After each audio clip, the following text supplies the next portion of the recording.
전직 총장이 중징계를 받은 것은 검찰 내부의 과제가 크다는 것을 드러낸 것입니다. 검찰 개혁을 왜 해야 하는지 더욱 분명해졌습니다. 민주당도 공수처 출범의 속도를 올리고 있는 만큼 대통령에게 추천할 공수처장 후보자 2명이 최종 선출될 것으로 보입니다.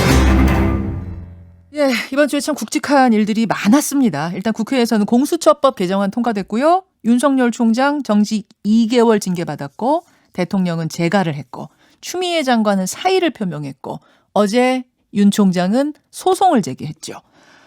그리고 오늘 이번 주에 마지막 정치 이벤트도 하나 펼쳐집니다. 바로 공수처장 추천위원회가 열리는데 야당의 비토권을 무력화하는 개정안이 통과가 된 상태이기 때문에 그 야당목 위원들이 반대를 해도 공수처장 후보는 결정을 할 수 있는 상황이 된 겁니다. 다만 변수가 하나 생겼는데요. 어제 야당목 위원 한 명이 사퇴를 했습니다. 그래서 추천위원은 6명만 남았거든요. 지금 야당에서는 회의가 열려도 유효하지가 않다. 이건 다시 뽑고 나서 해야 한다. 이런 입장입니다. 예, 여당의 답을 들어보죠. 민주당 박주민 의원 연결이 되어 있습니다. 박주민 의원님 안녕하세요. 예, 안녕하십니까. 예, 공수처 얘기하기 전에 네. 윤석열 총장이 어제 징계 집행정지 신청 그리고 징계 취소 소송 두 가지를 접수했습니다. 어떻게 보세요? 네. 저는 사실 이제 소송을 제기하거나 하는 것은 본인의 자유일 수는 있겠지만요. 예. 그 보면 이제 인사권자가 이제 집행을 한 건데, 그러면은 적어도 징계에 대해서는 좀 그대로 받아들이는 것이 좀 필요하지 않나라는 생각을 좀 하고 있습니다. 예. 그러면은 징계를 받아들인다는 의미는 소송으로 가지 말라는 의미이신가요? 사실 이제 아까도 말씀드렸지만 소송을 제기하거나 이것은 본인의 자유입니다. 자유죠. 그리고 그게 또 보장이 돼 있고요. 네. 그러나 전체 공직사회 기강이나 또는 이런 것들을 봤을 때는 이 정도 징계에 대해서는 좀 본인이 좀 수용하는 듯한 모습을 보이는 것도 필요하지 않을까 이런 생각이 좀 듭니다. 예.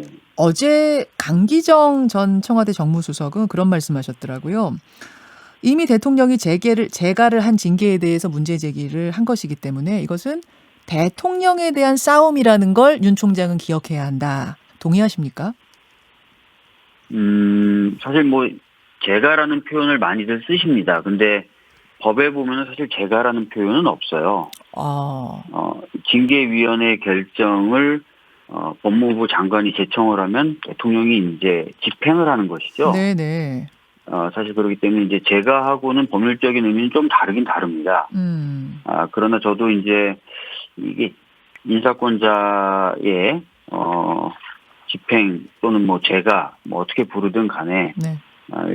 일정 정도 의사가 반영된 부분이 있다면 이 부분에 대해서는 좀 수용을 하는 것이 전체 이제 공직사회에 대해서 봤을 때 그래도 좀 필요하지 않을까 이런 생각이 좀 있는 거죠. 수용을 하는 걸 넘어서 추장관광하게 동반 사퇴까지도 해야 된다 이렇게 보세요? 그 부분까지 얘기를 좀 할 수 있는 분위기인지는 모르겠습니다. 왜냐면은 정직조차도 수용을 안 하는 분위기인데요. 알겠습니다. 하지만 윤 총장 측에서는 징계 자체가 적법하지 않은데 법치주의를 훼손했는데 그걸 그냥 받아들이란 말인가? 이것은 해야 될 것에 대한 즉 법치주의 훼손에 대한 정당한 법적 대응이다. 이렇게 설명하는데요. 본인의 어떤 판단이겠죠. 그리고 그 부분에 대해서 아까도 말씀드렸지만 문제가 있다라고 생각하면 문제 제기하고 소송하는 거는 개인의 자유니까요. 그러나 적어도 제가 판단했을 때는 이 징계 절차가 위법하다라는 말도 받아들이기 어렵고요. 사실 정직 2개월 나온 것도 저는 굉장히 가볍게 나온 거라고 저는 생각을 합니다. 어제 그 징계 결정 요지서가 배포돼서 제가 좀 봤는데요. 네네. 징계위원회가 판단도 그렇게 했어요. 사실 사유만으로 봤을 때는 해임이라든지 이런 것도 할 수 있다. 그런데 굉장히 많은 요소들을 고려해가지고 정직으로 했더라고요. 그래서 이거는 조금 제가 봤을 때 아쉬운 부분이 있고 이런 정도의 결정이었다면 네. 본인이 좀 수용하는 것도 필요하지 않나 이런 생각이 드는 거죠. 네. 쉽게 말하면 해임도 할 수 있는데 그걸 봐준 건데 이거 가지고도 문제 제기하면 어떡하냐 뭐 이런 좀 서운함이 있으신 거예요? 뭐 제가 봤을 때는 그렇습니다. 특히 이제 그 법관에 대해서 개인정보를 수집하고 분석한 거요. 네네. 그 부분에 있어서 제가 일전에 인터뷰하면서도 그렇게 말씀을 드렸습니다. 만약에 이 정보가 네. 과거에 사법농단 관련된 수사에서 확보했던 자료를 활용한 거라면 굉장히 큰 문제가 될 수 있다라고 제가 얘기한 적이 있거든요. 네. 근데 이 징계 의결서 자체는 아니지만 요지를 보면은 네. 그렇게 판단합니다. 그러니까 이거는 이게 단순히 떠도는 이야기를 모은 게 아니라 재판 기록에서 확보했거나 아니면 아예 수사팀이 확보한 리스트 중에 해당 정보를 그대로 제공한 것이라고 보기 상당하다라고 돼 있어요. 알겠습니다. 따라서 네. 중대한 징계고 해임까지도 가능한 거였는데 오히려 이것은 약한 징계가 내려진 것이다. 좀 받아들여라. 그런 말씀. 추미애 장관은 해임까지 가능하다는 것은 제 생각이기도 하지만 징계위원회도 그렇게 기재를 하고 있습니다. 쓰고 그렇습니까? 있습니다. 예. 그 추미애 장관은 사의를 표명했는데요. 아직 수리는 안 됐어요. 수리 될 걸로 보이십니까? 뭐 그것도 제가 속단하기는 어렵지만 지금 당장은 아니더라도 조금 시간이 흐르면 뭐 수리가 되긴 될 것 같은데요. 수리가 돼. 그 1월에 검사 인사 있잖아요. 검사 인사까지 그럼 하고 물러나시는 게 맞다고 보세요? 아니면 후임한테 그 인사도 넘기는 게 맞다고 보세요? 뭐 아까 또 말씀을 드렸지만 제가 속단하긴 이르고요. 네, 이건 물론, 어차피 물론. 이제 인사권자인 물론. 대통령님의 의사가 제일 중요하기 때문에요. 네네. 근데 제 개인적으로 봤을 때는 사실 지금 그만두시는 거에 대한 아쉬움이 있어요. 그러니까 검찰 개혁을 위해서 하신 일도 많고 앞으로 하실 일도 많을 것 같은데 지금 꼭 그만두셔야 되나라는 아쉬움이 있죠. 예. 안 그래도 추 장관의 재신임을 요구합니다. 그러니까 더 일을 하게 사표 반려해 주십시오라는 국민청원에 8만 명이 하루 만에 동의를 했더라고요. 그런 네. 생각이세요, 박 의원님도?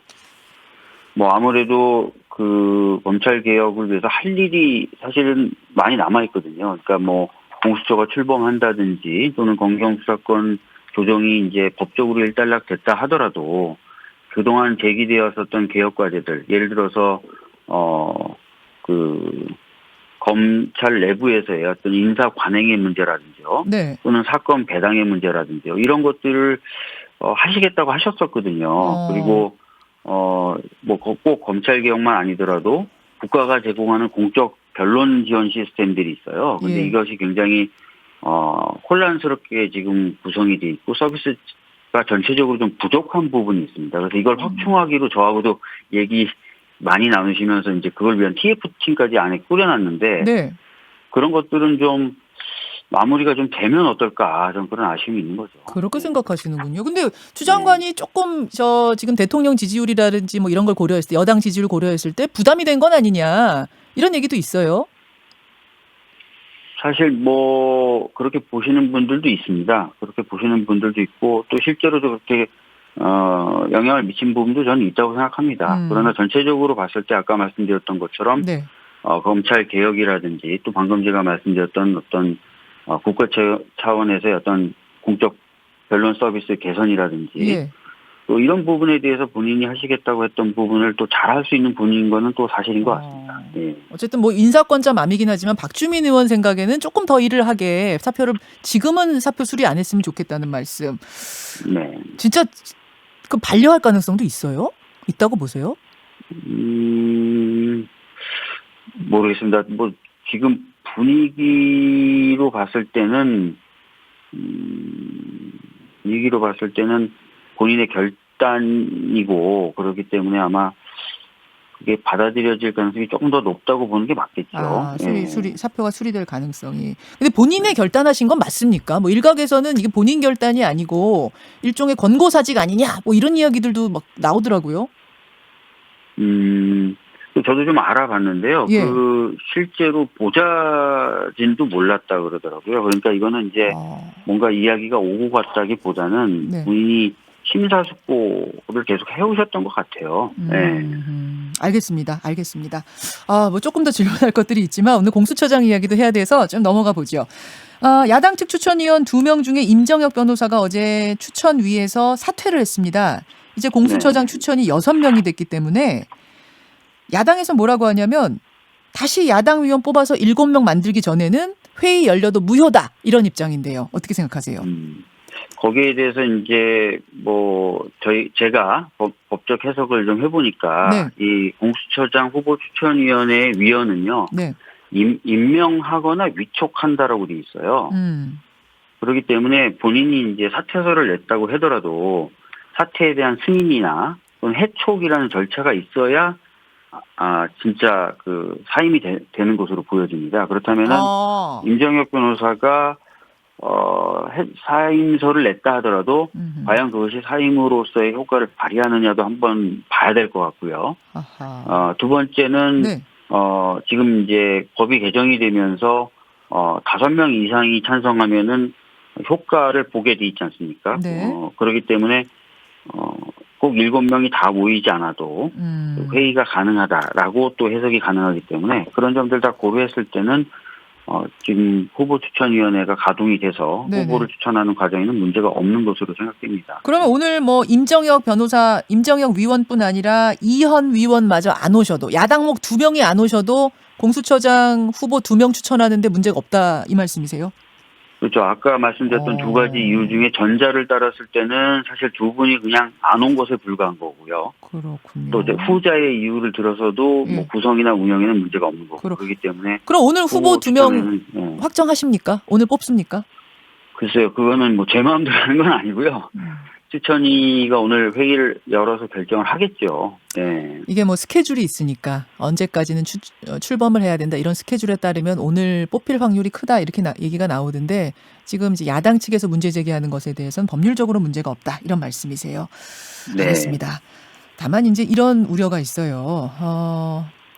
그 공수처는 수사를 하는 곳인데 수사 네. 전문인 검사 출신을 뽑아야지 처장으로. 축구 감독을 뽑는데 야구 선수 출신을 후보로 올리면 어떡하느냐. 이게 이제 야당의 비판 아니겠습니까? 어떻게 생각하세요? 뭐 판사 출신들이 지금 지난번에 보면은 2명이 그 최종으로 5표씩을 얻었지 않습니까? 그래서 제일 유력하다 보니까 아마 이런 얘기를 하는 것 같은데요. 맞습니다. 예. 예. 그 판사라고 하면은 민사사건뿐만 아니라 형사사건도 다루죠. 그렇기 때문에 어떤 증거에 대한 판단이라든지 또는 진술에 관련돼서 이것이 어느 정도 신빙성을 갖고 있다라든지 이런 것들을 계속해서 판단하는 훈련을 해왔던 사람들입니다. 그렇기 때문에 뭐 꼭 검사들만 형사 관련된 판단을 할 수 있다거나 또는 잘할 수 있다라는 말도 좀 맞지 않고요. 이런 트레이닝을 받은 분들이기 때문에 잘하실 수도 있다고 생각합니다. 물론 꼭 그분들이 된다는 거 아닙니다. 알겠습니다. 예. 여기까지 오늘 말씀 듣도록 하죠. 박주민 의원님 1분 남았는데 오랜만에 질문하실 줄 아는데 꼭 하셔야 됩니까? 저는 할 테니까 답변하실 수 있으면 답변하세요. 서울시장 결심하셨어요? 안 하셨어요? 그게 참 결심하기가 쉽지 않고요. 그다음에 뭐 계속 고민하고 있는데 최대한 진짜 빨리 결정을 해야 저도 덜 괴롭힘 당할 것 같아요. 그러니까요. 그러니까 결정되면은 알려주세요. 제가 인터뷰 하겠습니다. 네, 알겠습니다. 고맙습니다. 네. 더불어민주당 박주민 의원이었습니다. 김현정의 뉴스쇼는 청취자 여러분의 참여로 이루어집니다. 트위터, 페이스북, 레인보우 게시판, 그리고 단문 50원, 장문 100원의 유료 문자 샵 1212, 우물정 1212 통해 참여하실 수 있습니다. 김현정의 뉴스쇼, 여러분과 함께 만듭니다.